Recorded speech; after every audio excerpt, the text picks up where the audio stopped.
నీలాంటి రేవు కాడ తానాలు చేయబోతే చాపల్లి వచ్చాడే దొంగ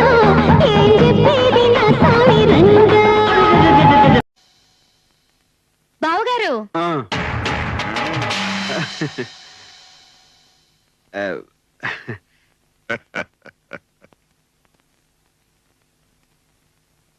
బావున్నారా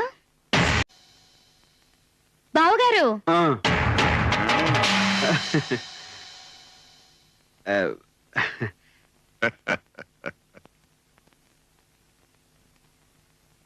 బావున్నారా స్కృతులే బతుకై గడిపా ప్రతి పూట సుడిలో పడవై తిరిగా నిన్ను చేరే ముందుగా ఎదురుగా ఇలా నీ బుగ్గదిలొస్తే మనసిక ఎటో వెళ్ళి